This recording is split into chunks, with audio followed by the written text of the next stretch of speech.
Bonjour à toutes et à tous, aujourd'hui dans cette nouvelle vidéo je vais vous présenter un jeu que j'adore. Il s'agit d'Everdell, sorti chez Starling Game. C'est un jeu qui se joue de 1 à 4 joueurs, un jeu de pose d'ouvriers et de gestion de main carte.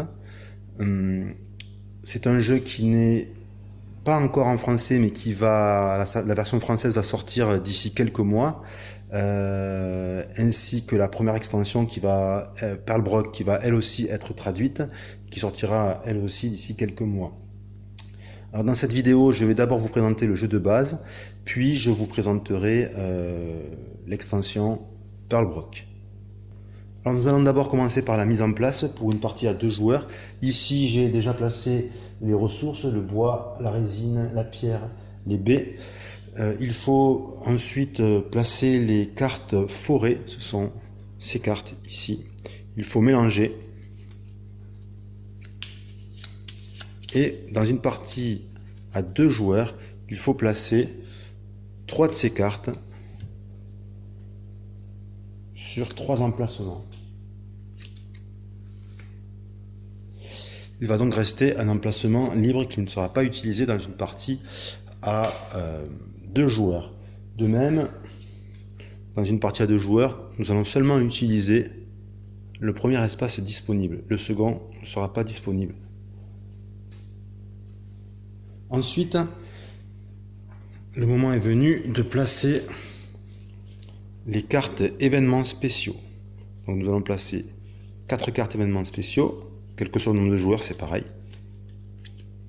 Et ces 4 cartes événements spéciaux vont être placées sur le premier étage de l'arbre, ici.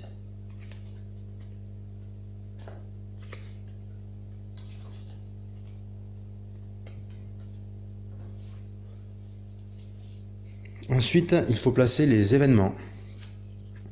Il s'agit de tokens assez gros que l'on va placer à l'endroit adéquat.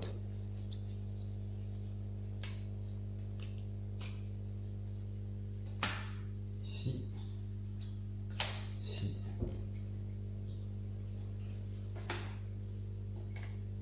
Et là.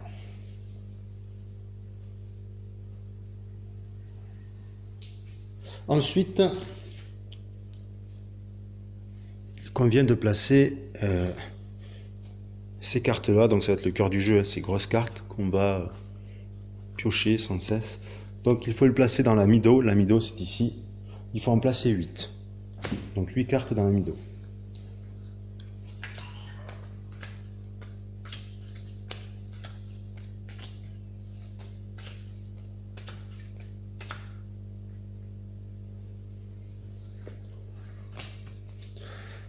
Ensuite, il faut distribuer des cartes à chaque joueur. Donc le premier joueur a 5 cartes et le deuxième joueur aura 6 cartes. Si on fait une partie à 3 joueurs, le troisième joueur aurait 7 cartes et le quatrième joueur aurait 8 cartes. Donc on mélange et on distribue donc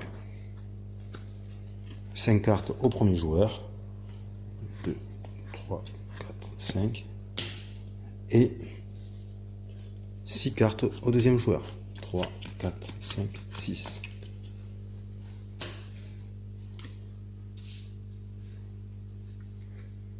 Le reste du paquet est placé sous l'arbre, sur le tronc. Voilà. Ensuite, chaque joueur choisit ses meeples. Il va les disposer comme il se doit. Donc imaginons que le joueur 1 choisit ses meeples. Il va en placer un ici, printemps, un ici, à l'été, et 2 à l'automne. Ici. Et il va garder, il va lui rester donc deux meeples, 2 ouvriers, et il va les placer à côté de lui. Le deuxième joueur fait la même chose.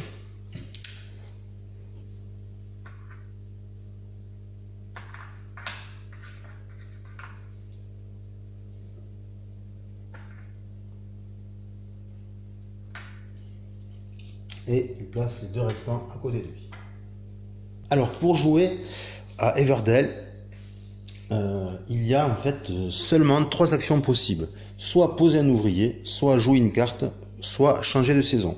Donc je vais vous expliquer chacune de ces actions en détail. Alors tout d'abord l'action poser un ouvrier. À son tour de jeu, un joueur peut poser un ouvrier sur un emplacement dit basique, c'est-à-dire le long du chemin, le long de la berge de la rivière, ou alors sur un emplacement forêt, c'est-à-dire sur ces cartes.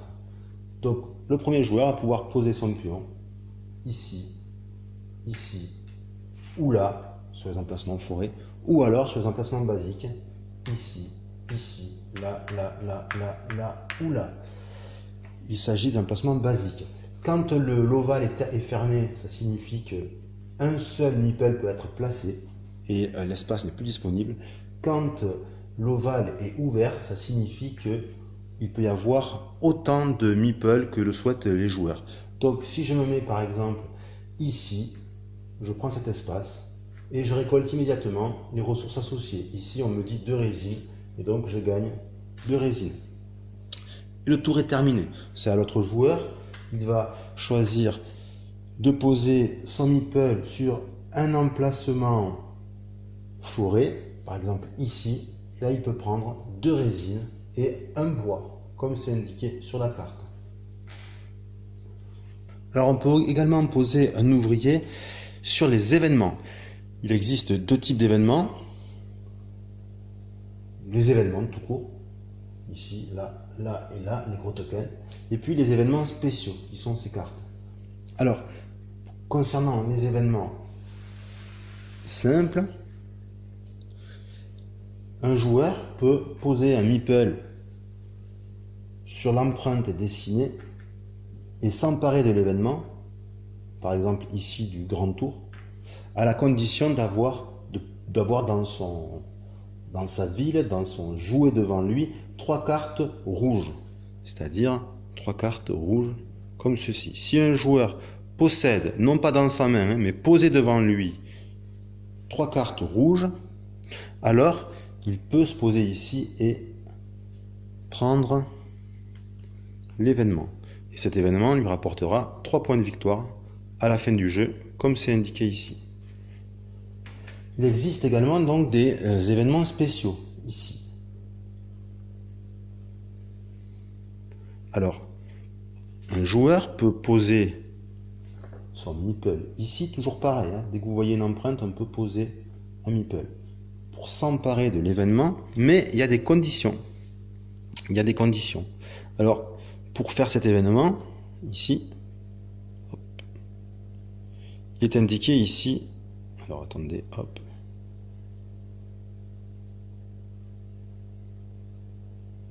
Il est indiqué qu'il faut le shopkeeper et le post office, c'est-à-dire qu'il faut avoir placé dans son plan de jeu 2 cartes spécifiques. Et à ce moment-là, on peut se placer dessus et on peut faire le pouvoir que donne cet événement spécial. Ici, on nous dit que quand on remplit les conditions, qu'on s'empare de la carte, on peut donner à un adversaire 3 ressources et en échange, on va gagner 2 points de victoire pour chaque ressource. Il existe encore comme autre emplacement, l'emplacement havre, ici.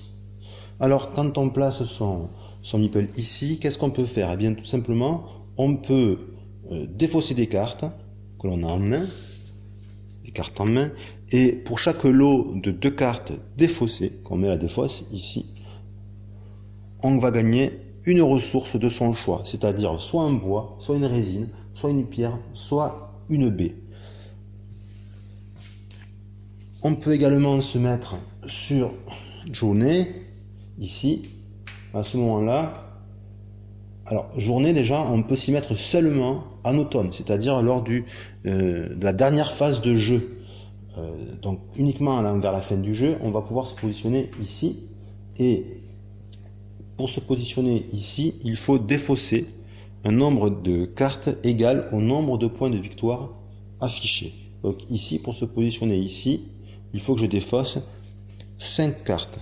Donc je défausse 5 cartes et je gagnerai à la fin du jeu 5 points de victoire, comme inscrit ici. Il existe enfin un dernier type d'emplacement sur lequel je peux poser un ouvrier. Ce sont sur les cartes rouges, rouge avec une empreinte de pas. Ça, vous voyez, hop, sur chacune des cartes rouges, il existe une empreinte de pas. Ça signifie que quand j'ai cette carte dans ma ville, c'est-à-dire dans mon plan de jeu, qu'elle est posée, je peux poser un ouvrier dessus et faire le pouvoir qui va se déclencher. Voilà, on a vu toutes les possibilités, toutes les sortes d'emplacements sur lesquels je peux poser un ouvrier. Maintenant, nous allons passer à jouer une carte. Alors, pour jouer une carte, déjà il y a des choses à savoir, c'est que un joueur ne peut avoir en main que maximum 8 cartes, donc maximum 8 cartes en main pour tous les joueurs. Il faut également savoir qu'il y a deux types de cartes. Des cartes construction et des cartes critères. Les cartes critères sont indiquées ici critères et les cartes construction sont indiquées construction ici. Il existe également des cartes communes et uniques. Là, nous avons une commande construction, ici une commande critère. Là, quand c'est unique, c'est indiqué devant. Alors, hop. On voit pas bien. Donc, à la place d'avoir écrit common, il est écrit unique. Alors, pour jouer une carte construction, alors tout simplement, je peux en jouer une soit de ma main, soit de l'amido. Et je dois payer le coût en ressources demandé. Par exemple, ici, pour la ferme, il me faut 2 bois en haut à gauche et une résine. Donc, si je veux la jouer, je dois payer 2 bois, que je remets à la réserve, et une résine. Et je pose sur mon plan de jeu, devant moi, je pose la ferme. Donc maintenant, dans ma ville, j'ai une ferme. Puisqu'il faut savoir que on va appeler l'espace devant chaque joueur sa ville, et chaque ville possède 15 emplacements maximum. Donc un joueur ne pourra pas déposer, n'aura pas droit à plus de 15 emplacements dans sa ville. Donc ici, ma ferme va prendre un emplacement. Il ne me reste donc plus que 14 emplacements pour le reste de la partie. Alors ici, j'ai joué une carte de l'amido, donc il faut recharger de la pioche. On reprend une carte, et là, le hasard fait que c'est aussi une ferme. Alors on peut également jouer des cartes critères. Alors une carte critère, c'est un petit peu différent. Soit, tout comme les constructions, les cartes construction, je paye le coût. Ici, on a le teacher.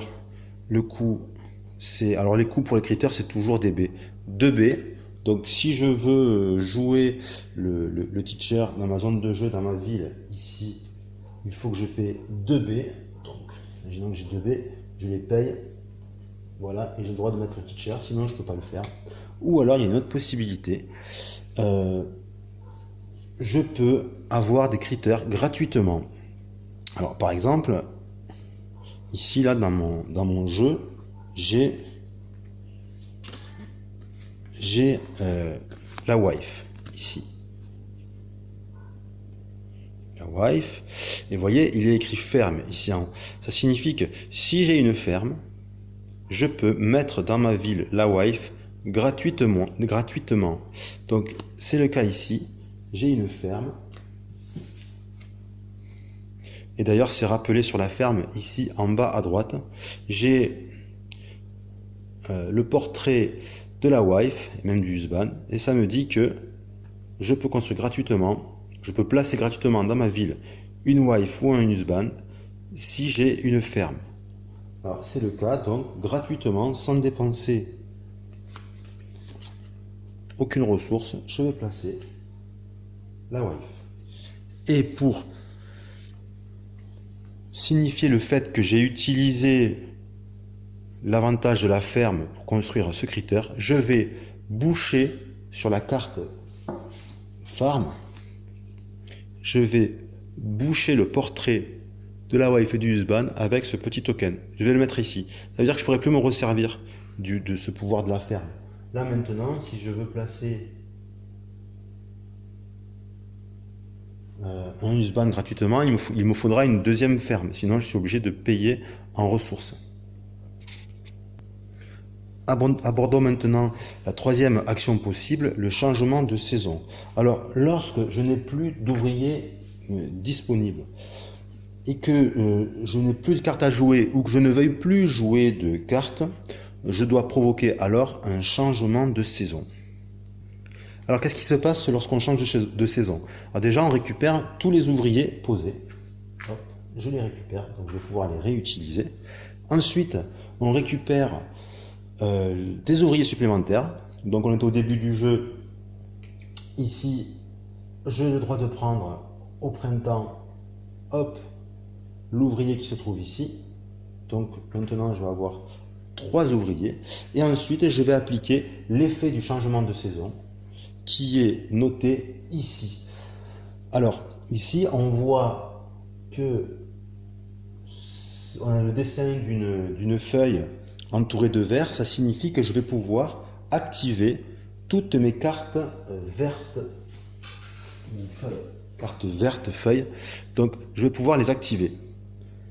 Alors, ici, ça signifie que je vais gagner une baie. Donc, je prends une baie. Si j'avais 2 fermes, j'aurais eu 2 baies. Si j'avais d'autres cartes vertes, ici par exemple cette carte, vous voyez, elle m'aurait donné 2 bois pour chaque ferme dans ma ville. Donc si j'avais eu cette carte, j'aurais gagné 2 bois puisque j'ai une ferme. Il y a plein de combos comme ça à réaliser. C'est tout pour le changement de saison. À noter que on va activer les cartes vertes au printemps et à l'automne. Par contre, à l'été, c'est différent. Pour l'été, on va juste piocher 2 cartes au choix dans la Mido qu'on va mettre dans sa main.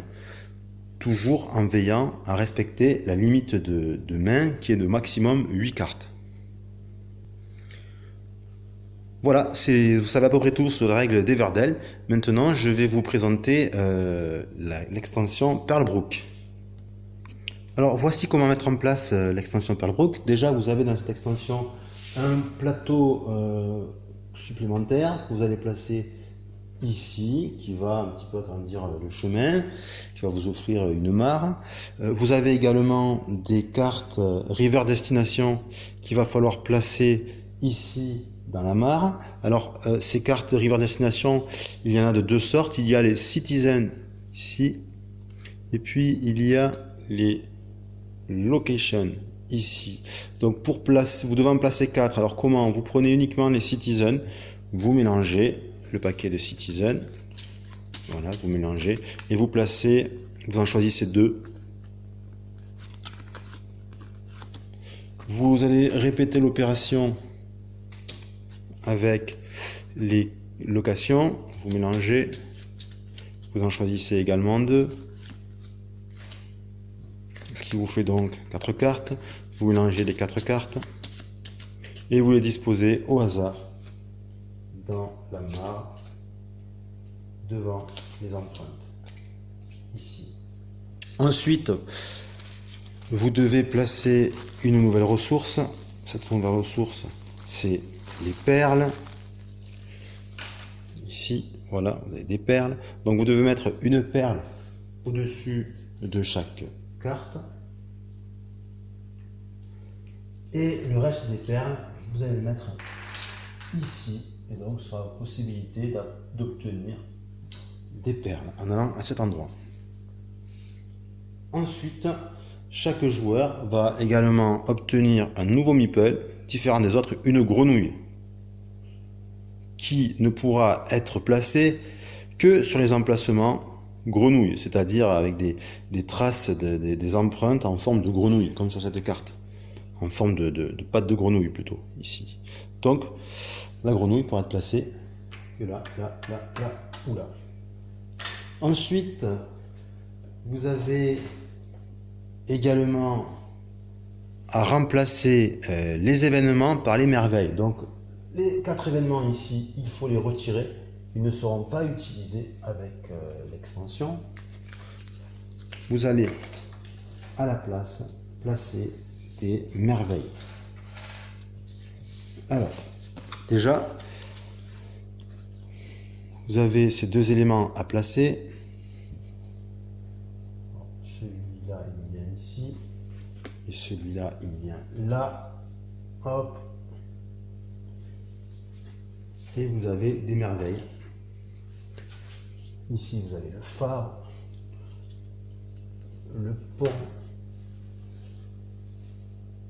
la fontaine et le portail.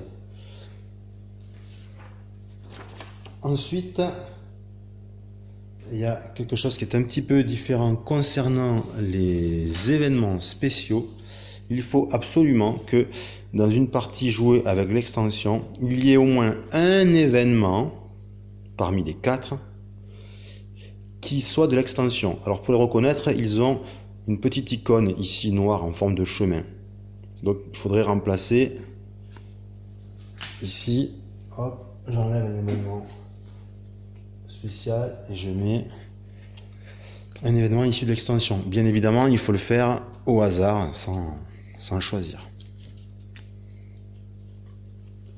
Et enfin, dernière chose, chaque joueur va avoir 2 cartes adornment, ces cartes là ici, qui vont vous donner un petit pouvoir supplémentaire. Vous voyez ici.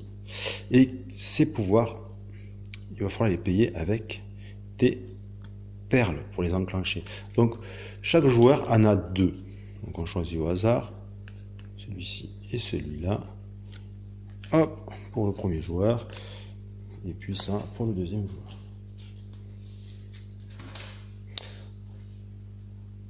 Voilà pour la mise en place de l'extension, pas plus que ça.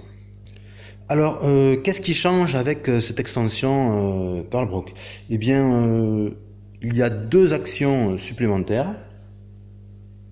Jouer sa grenouille dans les emplacements spécifiques. Donc, ici, là, là, ou là, ou là. Pour pouvoir poser sa grenouille dans ces endroits-là, ici, il faut posséder le nombre de types de cartes correspondants. Ici, par exemple, ça va être 2 cartes rouges. Ici, 3 cartes vertes. Et alors, le premier qui s'y met dessus, il gagne gratuitement la perle et on retourne la carte. Ici, et le joueur peut effectuer l'action de la carte s'il en a les moyens. Ici, on lui demande de révéler et de défausser 2 cartes noires avec carte de type noir avec un baluchon de sa main pour gagner 1 point de victoire et une perle. S'il peut le faire, eh bien, s'il a les cartes nécessaires, il peut immédiatement faire cette action. Alors, les cartes citoyens, ça va toujours être la même chose. On va toujours vous demander de jeter un certain type de cartes pour gagner des points de victoire et une perle. Alors que les cartes location, elles, ça va être un petit peu différent. On vous demande de toujours de payer 1 point de victoire et une ressource, quelle qu'elle soit, pour pouvoir piocher des cartes et gagner une perle. Alors,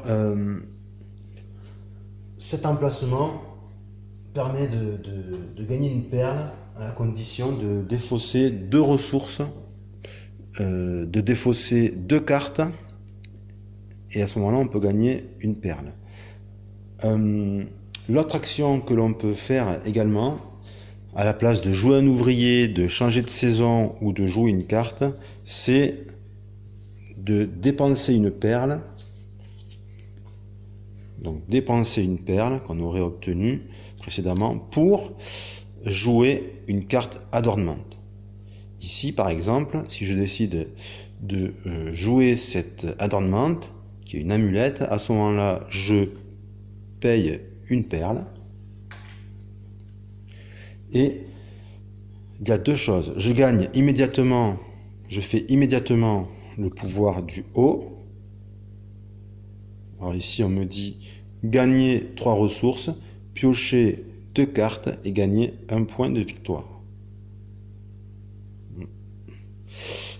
Et à la fin du jeu, je gagnerai 3 points de victoire. Donc il y a toujours 2 parties pour chaque adornement. C'est la partie du haut qu'on fait de suite, et la partie du bas, c'est pour la fin de la partie. Aujourd'hui, mon focus, j'ai du mal à focus. Pas pourquoi. Bon, comme ça. Voilà. Donc, on peut jouer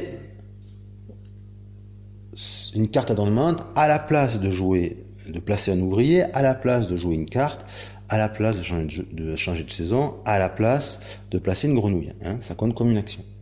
Donc, je la mets dans mon plan de jeu, donc dans ma ville, mais ça ne compte pas, ça ne prend pas d'emplacement, c'est hors emplacement. Voilà. Alors, qu'est-ce qui va changer encore avec l'extension? Ben, ça va être les merveilles. Hein. Voilà, les merveilles, vous avez pu remarquer, ça rapporte énormément de points, puisque la plus petite c'est le portail, rapporte 10 points. Et jusqu'au phare la plus importante qui va vous rapporter à la fin de la partie 25 points, ce qui est énorme. Alors pour construire les merveilles, c'est toujours pareil, hein, on va placer un de ces ouvriers à l'emplacement que l'on veut, on va payer le coût en ressources et on obtient la merveille. Bon, par contre, ces merveilles, elles coûtent extrêmement cher. Si on prend le phare, pour obtenir le phare, il faut payer 3 bois, 3 résines, 3 pierres, 3 perles, et les perles, c'est pas facile à avoir, et il faut défausser 3 cartes. Voilà. Je crois qu'on a fait le tour. Écoutez, je vous souhaite bon vent, et puis je vous dis à bientôt dans une prochaine vidéo. Au revoir.